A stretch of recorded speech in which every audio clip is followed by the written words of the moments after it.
Bullying is a problem that many students face in adolescence. I won't say that it's any more of an issue in Chadron High School than any other school or age group, but I think there are times, I think adolescence is an age of sensitivity, and some students lack that sensitivity and may become bullies.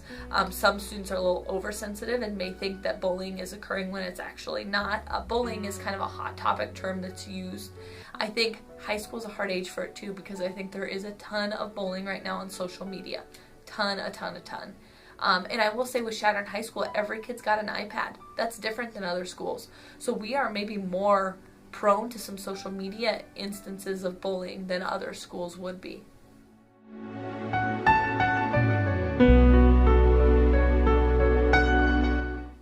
Do you know where a teen could go for support if they wanted to harm themselves? Absolutely. Naturally the guidance office is a good place to start here. Mr. Mack's office is a good place to start. Your friends are good places to start. Your family members. And if it's not mom or dad, it could be aunt, uncle. If there's none of those adults, teachers, it really is any caring adult who you know will sit down and listen to you.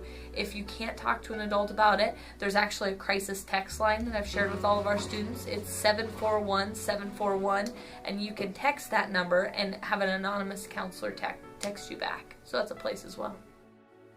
I think a good support would be a school counselor.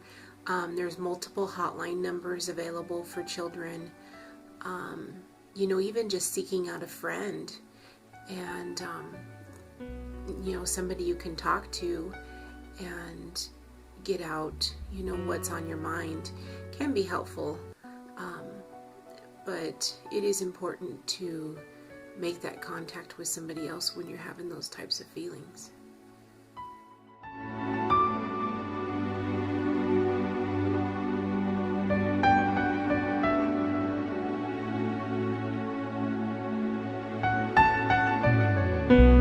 Self-harm has definitely been a concern for children in our area. Cutting is definitely something that we need to learn more about as a community so that we can help some of these children.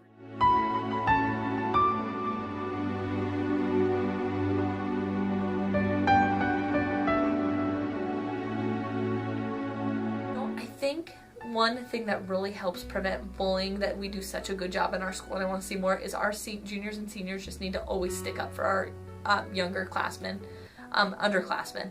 I think Mr. Mack does a good job at the beginning of the year talking to the seniors and saying, hey, you guys represent our school. So if there's something you see in the hallway or see in the classroom that we don't know about, you need to tell us. And our seniors do a really good job of that, but we could probably even do a better job of that. Students being monitors in the hall on social media and letting us know if there's something that they think is blurring the lines of bullying.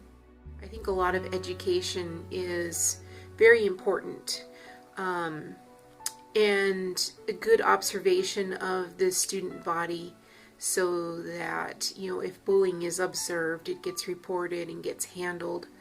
And, talking to the students and, letting them know that they've got someplace to go, that it's safe to report if they're being bullied or if they see somebody bullying them.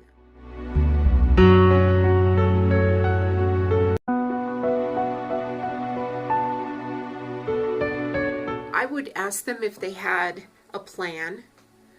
How would they do it? That's a key factor, is if they already know how they're going to harm themselves. Then they're really pretty set on, this is what we're going to do. And if they did give me a concrete plan as to this is how I'm going to do it, then at that point I would definitely get law enforcement involved so that they can get some treatment immediately. Talk to me. If you can't talk to me, talk to Mr. Mack, talk to a teacher you care about, talk to a family member, a friend, because you need to let the people who care about you know that you're having those thoughts. Those thoughts aren't abnormal. Those thoughts happen to a lot of people, and those thoughts can be worked through with talk therapy, counseling, any sort of plethora of things. And if you can't talk to anyone, I would say use the crisis text line.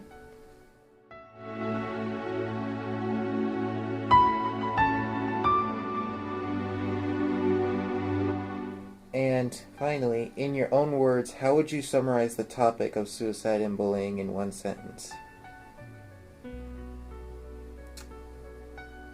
Preventable, treatable, but also scary.